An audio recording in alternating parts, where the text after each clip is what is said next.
The dollar right now at 68.79, so we know it's been falling today. What is the overall impact, do you think, of tariffs? What does that look like to you? Yeah, so the overall impact is very likely Canada's going to go into a recession if they stay in place for quite some time. And the Canadian dollar would need to adjust to that reality. First of all, the Canadian dollar needs to weaken to offset the impact of tariffs. And then also we need the Canadian dollar to weaken to offset the impact of a potential recession that the economy could be facing. So that's sort of how I see it, as if Trump really goes ahead and goes with these tariffs and they stay in place for some time. So is the weakness of the Canadian dollar the strength of the U.S. greenback? Is that sort of just a given? Well, both things are happening. So Trump wants to correct the trade imbalance by imposing tariffs. That simply doesn't work. If it worked, we would have seen the U.S. trade deficit narrow after the trade war of 2018 and 2019. In fact, the U.S. trade deficit has only widened since then. And that's because trade tariffs do not address the fundamental cause of trade deficits, which is the savings and investment balance of the economy. So if you don't address the underlying cause of the trade deficit and you impose tariffs on top of that, the result is going to be a stronger U.S. dollar. So that side is playing out.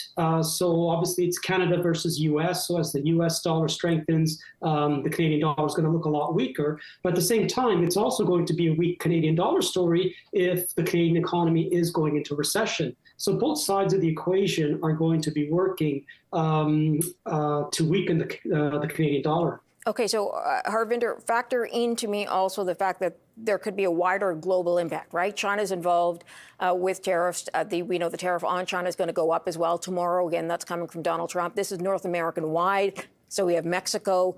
It's unclear sort of who and what he'll go after next. So is that going to also affect badly our dollar? Yeah, absolutely. So as rightly noted, it's tariffs against Canada, tariffs against Mexico. There's already been tariffs against China, and those may go up as well. And then Trump is talking about reciprocal tariffs coming probably in April. The EU will be hit pretty hard if those take into effect. So it's very global. And one thing we know about tariffs from our history books is that tariffs and trade wars are very bad for global trade. And the historical example of this is the 1930s. As the U.S. was dealing with the stock market crash and the economy was going into a depression, U.S. policymakers introduced tariffs, the so-called Smoot-Hawley tariff. And that was met by retaliation by other nations. And that trade war led to a collapse in global trade. It exacerbated the global depression, and it, of course, led to significant declines in commodity prices. That obviously is an extreme example of what can happen, but generally that's what we should be thinking about. That a global trade war is going to be very negative for global trade, and it's going to be negative for commodity prices and the global economy. I don't really want to put you on the spot, but I do want to understand from the last time around when we had more targeted tariffs as opposed to across the board, steel and aluminum were part of that. Do you remember the dollar being hit hard by that, or was there a wiggle? What did it look like? Generally, the U.S. dollar appreciated throughout 2018, 2019, and it only the uptrend came to a halt in early 2020 when there was a trade truce signed between the U.S. and China. So for those 2 years, even though there were very targeted tariffs back then, the U.S. dollar generally appreciated. Okay, let's talk about upside. If you see an upside in terms of the dollar being low, what could that mean as far as possibilities go?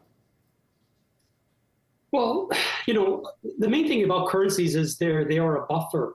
So if tariffs are going up, a weaker Canadian dollar will offer some concession to Canadian exporters. If you get a 25%, for example, increase in tariffs, but the Canadian dollar weakens by 10%, say, I'm just picking a number, that offers a little bit of relief for exporters. And same thing, if the Canadian economy is going into a recession, a weaker currency helps to alleviate the downside pressures on the economy. So it's a buffer for the economy. It's a buffer for exporters.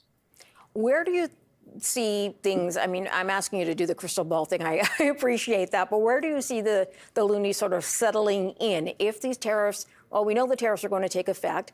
How long do you think it'll be before it settles down? And what's the range you think it'll settle at? Well, the risk when we have these sort of things is that you don't really settle at an equilibrium. You overshoot, and then you find some sort of steady ground. I think the risks are that if these tariffs do come into place and they are 25% and they do stay in place for quite some time, and of course Canada retaliates. We haven't seen the bottom yet in the Canadian dollar. In terms of dollar Canada, the way it's quoted on the inverse, we could easily see it get to 150, if not even higher than that. Wow. So you think that's a possibility? Yes, of course. With these tariffs and the potential hit to the Canadian economy, I think it's easily possible that the Canadian dollar will continue to weaken. Wow. All right. Harvinder Kalirai is